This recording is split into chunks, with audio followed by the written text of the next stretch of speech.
Hi welcome back to Milana's terrace garden. ಇವತ್ತು ಸ್ವಲ್ಪ garden ಬಗ್ಗೆ ಅಪ್ಡೇಟ್ಸ್ ಕೊಡ್ತೀನಿ. ಈ ದಾಸವಾಳ ಗಿಡ ಅಂದರೆ ತುಂಬ ಕಂಪ್ಲೀಟಾಗಿ ಸಾಯೋ ಸ್ಥಿತಿಯಲ್ಲಿತ್ತು. ಅದನ್ನು ನಾನೆಲ್ಲ ಬೇರನ್ನೆಲ್ಲ ಚೆನ್ನಾಗಿ ಕ್ಲೀನ್ ಮಾಡಿ ರೀಪಾಟ್ ಮಾಡಿದ್ದೆ. ಇವಾಗ ನೋಡಿ ಎಷ್ಟು ಹೆಲ್ದಿಯಾಗಿ ಎಲೆಗಳೆಲ್ಲ ತುಂಬ ಗ್ರೀನಿಶ್ ಆಗಿ ಬಂದಿದೆ ನೋಡಿ. ಹಾಗೆಯೇ ಆವಾಗಲೇ ಮೊಗ್ಗುಗಳನ್ನು ಕೂಡ ಬಿಡೋಕ್ಕೆ ಸ್ಟಾರ್ಟ್ ಮಾಡಿದೆ.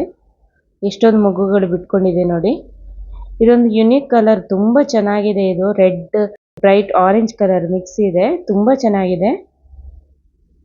ಹಾಗೆಯೇ ಇದು ಕರ್ಣಕುಂಡಲ ಗೌರಿ ಹೂವು ಅಂತೀವಿ ನೋಡಿ. ಇದರ ಬೀಜಗಳೆಲ್ಲ ಒಣಗ್ತಾ ಬಂದಿದೆ ನೋಡಿ. ಇದನ್ನೆಲ್ಲ ನಾನು ಇವಾಗ ಕಲೆಕ್ಟ್ ಮಾಡಿ ಇಟ್ಕೊಳ್ತೀನಿ. ಸೊ ಈ ಗಿಡ ಒಂದು ಸುಮಾರು 3-4 ಮಂತ್ಸ್ ಅಷ್ಟೇ ಇರೋದು. ಸೊ ನೆಕ್ಸ್ಟ್ ನಾವು ಬೇಕಂದರೆ ನಾವು ಹೊಸ ಗಿಡಗಳನ್ನು ಈ ಬೀಜದಿಂದ ಮಾಡ್ಕೊಳ್ಬೇಕಾಗುತ್ತೆ ನೋಡಿ. ಬೀಜ ಬ್ರೌನ್ ಕಲರಲ್ಲಿ ಇದೆ. ಬ್ರೌನ್ ಕಲರಲ್ಲಿ ಇದ್ರೆ ಇದು ಬೀಜ ಚೆನ್ನಾಗಿ ಒಣಗಿದೆ ಅಂತ ಅರ್ಥ. ಇದೇ ಟೈಮಲ್ಲಿ ನಾವು ಇದನ್ನು ಕಲೆಕ್ಟ್ ಮಾಡಿ ಇಟ್ಕೊಳ್ಬೇಕಾಗುತ್ತೆ, ಇಲ್ಲಾಂದರೆ ಇದು ಒಡೆದು ಹೋಗುತ್ತೆ, ಒಡೆದು ಎಲ್ಲ ಚೆಲ್ಲಿ ಹರಡಿಕೊಳ್ಳುತ್ತೆ. ಆದ ಕಾರಣ ಇಂಥ ಟೈಮಲ್ಲಿ ಅಂದರೆ ಸ್ವಲ್ಪ ಹಳದಿ ಬಣ್ಣಕ್ಕೆ ಟರ್ನ್ ಆದಾಗ ನಾವು ಅದನ್ನು ಎತ್ತಿ ಇಟ್ಕೊಳ್ಬೇಕಾಗುತ್ತೆ. ಬೀಜ ಹಸಿಯಾಗಿದ್ದರೆ ಇದು ವೈಟ್ ಕಲರಲ್ಲಿರುತ್ತೆ, ಒಣಗಿದ್ರೆ ಮಾತ್ರ ಈ ಥರ ಬ್ರೌನ್ ಕಲರಿಗೆ ಟರ್ನ್ ಆಗುತ್ತೆ ಅದು ನೋಡಿ. ಎಷ್ಟೊಂದು ಒಂದು ಗಿಡದಿಂದ ನೀವು ಎಷ್ಟೊಂದು ಗಿಡಗಳನ್ನು ಮಾಡ್ಕೊಳ್ಬೋದು ಅಂತ ನೋಡಿ. ಎಷ್ಟೊಂದು ಬೀಜಗಳು ಸಿಗುತ್ತೆ ಒಂದು ಗಿಡದಲ್ಲಿ ನೋಡಿ. ಈ ಥರ ಇದೆ. ಇದನ್ನೆಲ್ಲ ನಾನು ಇವಾಗ ಕಲೆಕ್ಟ್ ಮಾಡಿ ಇಟ್ಕೊಳ್ತೀನಿ.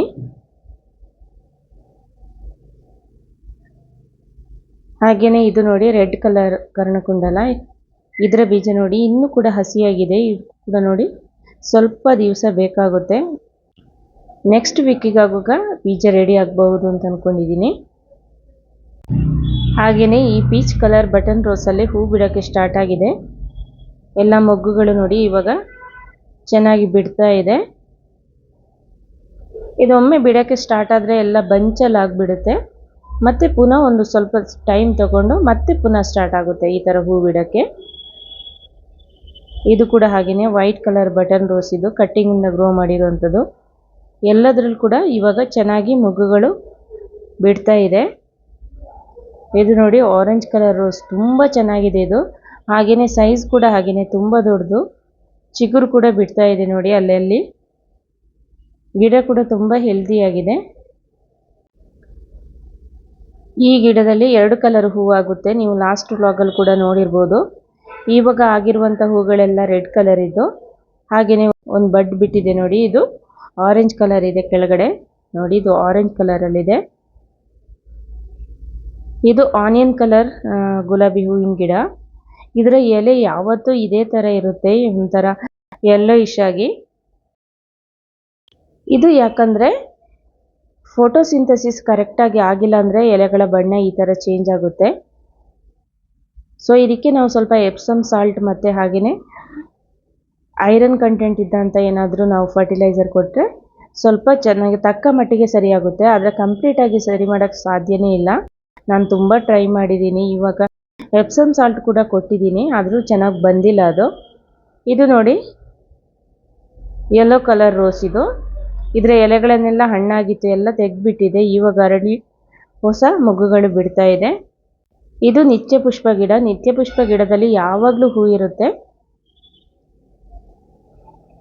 ಹಾಗೆಯೇ ನಿಮ್ಮ ಜೊತೆ ಒಂದು ವಿಷಯವನ್ನು ಶೇರ್ ಮಾಡ್ಕೊಳ್ಬೇಕು. ನಿತ್ಯ ಪುಷ್ಪ ಹೂವಿನ ಗಿಡ ಮನೆಯಲ್ಲಿ ಬೆಳೆಸಬಾರ್ದು ಅಂತಾರೆ, ಅದು ನಿಜಾನ ಅಂತ. ಬಟ್ ನನಗಂತೂ ತುಂಬಾ ಇಷ್ಟ ನಿತ್ಯ ಪುಷ್ಪ ಗಿಡ. ಸೊ ತುಂಬ ನನ್ನ ಹತ್ರ ವೆರೈಟೀಸ್ ಇದೆ. ಇವಾಗೆಲ್ಲ ಚಿಕ್ಕ ಚಿಕ್ಕ ಗಿಡಗಳನ್ನು ಪುನಃ ಹಾಕಿದ್ದೀನಿ. ನಿಮಗೇನಾದರೂ ಈ ವಿಡಿಯೋ ನೋಡ್ತಿರುವವರು ನಿಮಗೇನಾದರೂ ಇದರ ಬಗ್ಗೆ ಮಾಹಿತಿ ಇದ್ದರೆ ದಯವಿಟ್ಟು ನನ್ನ ಜೊತೆ ಶೇರ್ ಮಾಡ್ಕೊಳ್ಳಿ. ಹಾಗೆಯೇ ಇಲ್ಲಿ ನೋಡಿ ಒಂದು ಪಿಂಕ್ ಕಲರ್ ಬಟನ್ ರೋಸ್ ಗಿಡ ಇದೆ. ಇವಾಗಷ್ಟೇ ಹೂ ಬಿಡ್ತಾ ಇದೆ. ಇದು ಗಿಡನೂ ತುಂಬ ಚೆನ್ನಾಗಿ ಬಂದಿಲ್ಲ, ಯಾಕಂದರೆ ಅದರಲ್ಲಿ 2 ಬದನೆಕಾಯಿ ಗಿಡಗಳಿವೆ. ಸೊ ಬದನೆಕಾಯಿ ಗಿಡ ಕಂಪ್ಲೀಟಾಗಿ ನೋಡಿ ಸ್ವಲ್ಪ ಬಾಡಿ ಹೋಗಿದೆ. ಯಾಕಂದರೆ ಇದು ನಾನು ಇವಾಗ ಸುಮಾರು ಮಧ್ಯಾಹ್ನದ ಹೊತ್ತು 3 ಗಂಟೆಗೆ ವ್ಲಾಗ್ ಮಾಡ್ತಾ ಇದ್ದೀನಿ. ಆದ ಕಾರಣ ಮಳೆ ಅಂತೂ ಬರ್ತಾ ಇದೆ ಸಂಜೆ ಟೈಮಲ್ಲಿ, ಆದರೆ ಬಿಸಿಲು ಕೂಡ ಹಗಲು ಹೊತ್ತು ತುಂಬ ಖಾರ ಇದೆ. ಆದ ಕಾರಣ ಈ ಥರ ಎಲ್ಲ ಎಲೆಗಳು ಬಾಡಿ ಹೋಗಿದೆ. ಸಡನ್ ಶಾಕಿಂದಾಗಿ ಈ ಥರ ಆಗುತ್ತೆ. ಸೊ ನಾವು ನೀರು ಹಾಕಬೇಕಾದ ಅವಶ್ಯಕತೆ ಇಲ್ಲ, ಯಾಕೆಂದರೆ ಸಂಜೆ ಟೈಮಲ್ಲಿ ಯಾವಾಗಲೂ ಮಳೆ ಬರ್ತಾ ಇರೋ ಕಾರಣ ಜಾಸ್ತಿ ನೀರು ಕೂಡ ಹಾಕಕ್ಕೆ ಹೋಗಬಾರ್ದು. ಇದು ನೋಡಿ ಹಳದಿ ಕಲರಿನ ಚೆಂಡು ಹೂವಿನ ಗಿಡ. ಇದರಲ್ಲಿ ನೋಡಿ ಎಷ್ಟೊಂದು ಹೂಗಳು ಬಿಡ್ತಾ ಇದೆ. ಇದು ನಾನು ಚಿಕ್ಕ ಕಟ್ಟಿಂಗಿಂದ ಬೆಳೆಸಿರುವಂಥದ್ದು. ಹಾಗೆಯೇ ವೈಟ್ ಕಲರ್ ಬಟನ್ ರೋಸ್ ಗಿಡ. ಇದು ಒಂದು ಗಿಡದಿಂದ ನಾನು ತುಂಬ ಗಿಡಗಳನ್ನು ಮಾಡ್ಕೊಂಡಿದ್ದೀನಿ. ಹಾಗೆಯೇ ಎಲ್ಲ ಗಿಡದಲ್ಲೂ ಕೂಡ ಇವಾಗ ಚೆನ್ನಾಗಿ ಹೂ ಬಿಡ್ತಾ ಇದೆ. ಇಲ್ಲೊಂದು ನಾನು ಕಾಂಪೋಸ್ಟ್ ಟಬ್ ಇಟ್ಟಿದ್ದೀನಿ. ಈ ಟಬ್ಬಲ್ಲಿ ಸ್ವಲ್ಪ ಇದು ನೋಡಿ ಬಸಳೆ ಬೀಜ ಹಾಕಿದ್ದೆ. ಅದು ಕೂಡ ಚೆನ್ನಾಗಿ ಹುಟ್ಕೊಂಡು ಚೆನ್ನಾಗಿ ಬಂದಿದೆ. ಹಾಗೆಯೇ ಸ್ವಲ್ಪ ಹೂವಿನ ಬೀಜಗಳನ್ನು ಕೂಡ ಹಾಕಿದೆ. ಎಲ್ಲ ಬೀಜನೂ ಚೆನ್ನಾಗಿ ಬಂದಿದೆ. ಇದನ್ನು ನಾನು ಇವಾಗ ಬೇರೆ ಪಾಟಿಗೆ ಟ್ರಾನ್ಸ್ಫರ್ ಮಾಡ್ಕೊಳ್ಬೇಕು. ಮತ್ತು ಇಲ್ಲಿ ನೀವು ನೋಡ್ತಿರೋದು ಮೈ ಆಲ್ ಟೈಮ್ ಫೇವ್ರೇಟ್ ಗಿಡ. ಇದು ಜೆರೇನಿಯಂ. ಯಾವಾಗಲೂ ಹೂ ಬಿಟ್ಕೊಂಡಿರುತ್ತೆ. ಸೊ ಸ್ವಲ್ಪ ಗಿಡ ಬೇರೆ ಇನ್ನೊಂದು ಪಾಟಲ್ಲಿತ್ತು, ಅದನ್ನು ಈ ಬೇರೆ ಸಪ್ರೇಟ್ ಪಾಟ್ಗೆ ಶಿಫ್ಟ್ ಮಾಡಿದ್ದೀನಿ. ಅದು ಕೂಡ ಇವಾಗ ಚೆನ್ನಾಗಿ ಬರ್ತಾ ಇದೆ. ಈ 2 ಗಿಡಗಳನ್ನು ನಾನು ಬೇರೆ ಪಾಟಿಂದ ಶಿಫ್ಟ್ ಮಾಡಿರೋವಂಥದ್ದು. ಆ ಗಿಡದಲ್ಲಿ ರೋಸ್ ಪ್ಲ್ಯಾಂಟ್ ಕೂಡ ಒಟ್ಟಿಗಿತ್ತು, ಆದ ಕಾರಣ ಬೇರೆ ಇದಕ್ಕೆ ಶಿಫ್ಟ್ ಮಾಡಿದ್ದೀನಿ. ಹಾಗೆಯೇ ಕರಿಬೇವಿನ ಸೊಪ್ಪಿನ ಗಿಡ ಹಾಕಿದ್ದೆ. ಚಿಕ್ಕ ಗಿಡ ಊರಿಂದ ತಂದು ಹಾಕಿರೋವಂಥದ್ದು. ಅದು ಕೂಡ ಚೆನ್ನಾಗಿ ಬರ್ತಾ ಇದೆ ಇವಾಗ. ಹಾಗೆ ಅದರಲ್ಲಿ ಕರ್ಣಕುಂಡಲ ಬೀಜ ಕೂಡ ಹಾಕಿಬಿಟ್ಟಿದೆ. ಇದು ನೋಡಿ ಪರ್ಪಲ್ ಕಲರಿನ ಕರ್ಣಕುಂಡಲ. ಇದೊಂದು ವೇಸ್ಟ್ ಅಂದರೆ ಅಕ್ಕಿ ಚೀಲದಲ್ಲಿ ನಾನು ಕಾಂಪೋಸ್ಟಿಗೆ ರೆಡಿ ಮಾಡ್ಕೊಂಡಿದ್ದೆ.